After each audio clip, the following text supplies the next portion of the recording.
ፕሬዝዳንት ቭላድሚር ፑቲን በጦርነቱ የበላይ ሆነው በራሳቸው ፍላጎት ልክ መደራደርን ሲፈልጉ ዘለንስኪ በጦር ግንባር ጦራቸውን እየመሩ በሌላ በኩል ደግሞ መደራደርን እንደ አማራጭ ተያይዘውታል። የአውሮፓ ሀገራት ሩሲያ ያለምንም ቅድመ ሁኔታ የ30 ቀናቱን ተኩስ አቁም ትቀበል በሚል ሲያስገድዱ፣ በተመሳሳይ ፑቲንም ዩክሬን ያለምንም ቅድመ ሁኔታ ትደራደር ካልሆነ ይወጡታል ማለታቸው የሄድ መለሱ ፖለቲካ ዛሬም ጦርነቱን ሊያስቀጥለው እንደሚችል ጠቋሚ ያደርገዋል። ግራ አጋቢው የትራምፕ ሶሻል ሚዲያ መልእክትም ይህኑ ያስረግጣል። ይህ ሁሉ ትርምስ ባለበት ሰዓት ደግሞ ዘለንስኪም ፑቲንም ተኩስ አቁም የሚል ድምፅ ከግራም ከቀኝም እያሰሙ ይገኛል። ዘለንስኪ ፑቲንን በግሌ በኢስታንቡል ቱርክ ማግኘት ቻለው፣ ለተኩስ አቁሙም ተስፋለኝ የሚል መልእክታቸውን ሰደዋል። ፑቲን ቀጥተኛ ድርድር ከዩክሬን ጋር የማድረግ ውጥናቸውን ይፋ ሲያደርጉ ዘለንስኪ ቁርጠኛ መሆን ይጠበቅባቸዋል። ለዚህም ነው ፑቲን ምንም አይነት ቅድመ ሁኔታ ያሻንም ተደራደሩ በሚል ዛቻም ትዕዛዝም የሚመስል መልእክት ወደ ኪየቭ የላኩት ተብሏል። ፑቲንን ጠብቃቸዋለሁ፣ በኢስታንቡል ቱርክ አገኛቸዋለሁ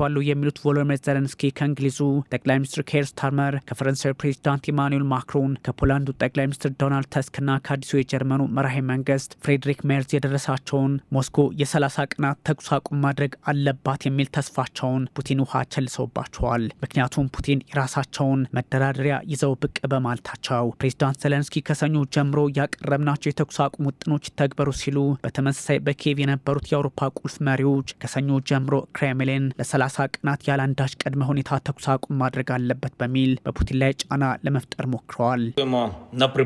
ከሰኞ ጀምሮ ተኩስ አቁሙን እንጠብቃለን። ለዚህ እቅድም ጉዳዩ ጠረጴዛ ላይ ነው። ሙሉ ያለምንም ቅድመ ሁኔታ ተኩስ ማቆም ለዲፕሎማሲ መሰረት ይሆናል። ይህም ለተሻለ ሰላም እንዲቀርብ ያደርጋል። ዩክሬን ለረጅም ጊዜ ይህን እቅድ ስታቀርበው ነበር። አጋሮቻችንም እያቀዱት ነው።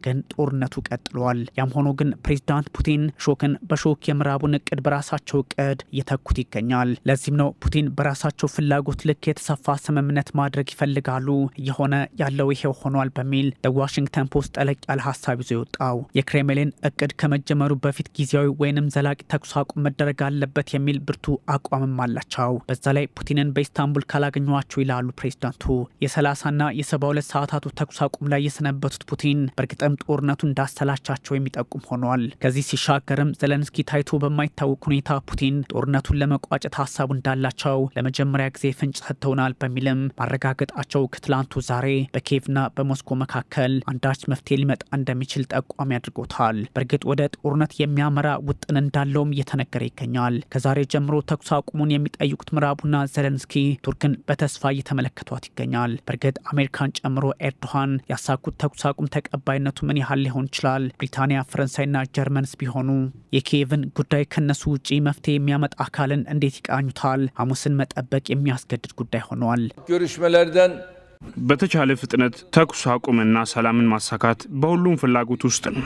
አሁን እዚህ ምዕራፍ ላይ እንደደረስን እናምናለን። ይህም ንግግሮች ተጨባጭ ውጤት እንዲያመጣ የሚያደርገው የልዑካን አባላት ታሪካዊ ኃላፊነት ወስዳችሁ ሁሉም ዓለም ከእናንተ መልካሙን ዜና ለመስማት እየተጠባበቀ ነው። በፍትሃዊ ሰላም ማንም ይከስራል ብለን አናስብም። የተራዘመ ጦርነት ማንንም አይጠቅምም። hiç kimsenin yararına değildir. ዶናልድ ትራምፕ ሁሉ ጉዳይ ከግራም ከቀኝ በሚናፈስበት ሰዓት በትሩዝ ሶሻል ሚዲያቸው ላይ የሩሲያው ፕሬዝዳንት ቭላድሚር ፑቲን ተኩስ ማቆም ከዩክሬን ጋር አይፈልጉም፣ ነገር ግን ሐሙስ እንገናኝ፣ ደም አፋሳሹን ጦርነት እንቋጭ ይላሉ በሚል ካወዛገቡ በኋላ ዩክሬን የግድ አሁኑኑ በዚህ መስማማት አለባት ማለታቸው የሚሰጠው ትርጓሜ የዋዛ አይደለም። ቢያንስ እንኳን ስምምነት መደረግ ይችላል ወይስ አይችልም የሚለውን ለመለየት ያግዘናል። ያ የማይሆን ከሆነ ደግሞ የአውሮፓ መሪዎችና እኛ አሜሪካኖች ጉዳዮች የት እንዳሉ ለማወቅ ይረዳናል፣ ለቀጣይ እርምጃ መንገድ ይከፍትልናል የሚል ሀሳብ መስጠታቸው አረዳዱ ለክሬምሊን ፖለቲከኞች ቀላል ሆኗል። የአልጀዚራው ከፍተኛ ተንታኝና ዓለም አቀፍ ጉዳዮችን በጥልቀት ይረዳል የሚባልለት ዜን በስራቪ ከኪየቭ ዘለንስኪ አስገራሚ ፖለቲካዊ የቼዝ ጨዋታን ተያይዘውታል፣ የተጫወቱትም ነው ማለቱ የሚጠቁመው ጉዳይ የዋዛ እንዳልሆነ ተነግሯል። እንደ ፖለቲካ ተንታኞች ዘለንስኪ በተኩስ አቁሙም በጦርነቱም የመሳሪያ ድጋፍ እየተደረገላቸው ባገኙት አጋጣሚ ማሸነፍ የሚችሉበትን መንገድ እያመቻቹ ነው ተብሏል። በእርግጥ የዘለንስኪ ፍላጎታቸው ይህ ቢሆንም በግንባር ያለው ሀቅ ይህን እንዲያደርጉ እድሉን አይሰጣቸውም።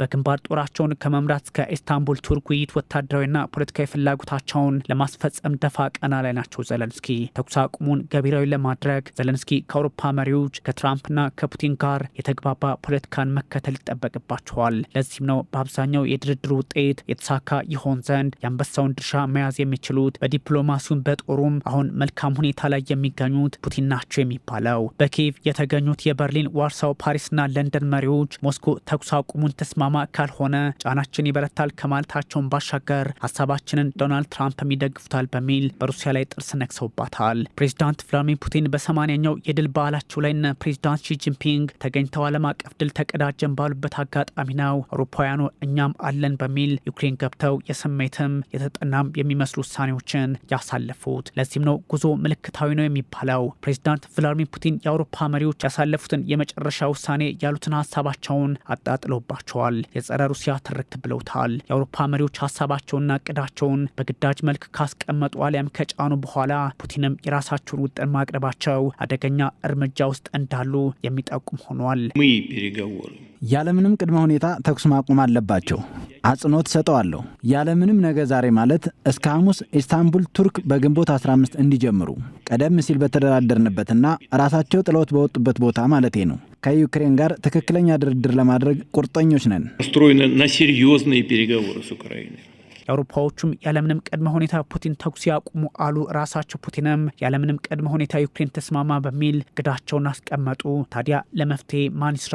ሁለቱም ማስጠንቀቂያ ያዘለ ሀሳብ ካቀረቡ የሚለው ጥያቄ ለመመለስ ዛሬ አዳጋች አድርገዋል። በኢስታንቡል ውይይት ቀጥተኛ ድርድር ፈቅደንላታል። ያም ሆኖ ግን ሩሲያ ላይ ጫና ለማሳደር የሚፈልግ ካለ እሱ የማይጠቅም ዋጋ ቢስ ነው ብለዋል የክሬምሊን ቃል አቀባይ ዲሚትሪ ፔስኮቭ። ፑቲን ያቀረቧቸው ሀሳቦች ጀምርም የጦርነቱን ምክንያቶች ሁሉ ጠሩ ናቸው ያሉ ሲሆን ጉዳዩ ከሞስኮ ፍላጎት አንጻር ብቻ ሊቃኝ ይችላል የሚል ጥያቄ ግን በሌላ በኩል ተነስቶባቸዋል ፔስኮቭ። ይህ ካልተሳካ ደግሞ የጦርነቱን መልክ ሊለውጠው እንደሚችል ፍንጭ ይሰጣል። ለዚህ ሳይሆን አይቀርም ትራምፕ ዩክሬን መስማማት ይኖርባታል ያሉት። ምንም እንኳን በንጹሐን ላይ የሚደርሰው ግፍ ፑቲን በጎ ነገር አድርገዋል የሚያስብላቸው ባይሆንም ዘለንስኪም ለህዝባቸው ደህንነት ሰላም ለማምጣት የሚሄዱበት ርቀት የጦር መሳሪያ አግዙኝ በሚል የታጀበ መሆኑ ጥያቄ እያስነሳባቸው ነው። በሩሲያ በኩል ያለው አቋም ጦርነቱ እንደተጀመረ በኢስታንቡል ተደርሶ የነበረው ስምምነት እንዲቀጥልና ግምት ውስጥ እንዲገባ ነው። ይህ ደግሞ ዘላቂ ሰላም ያላመጣ በመሆኑ ውጥረቶቹን ሁሉ አደገኛ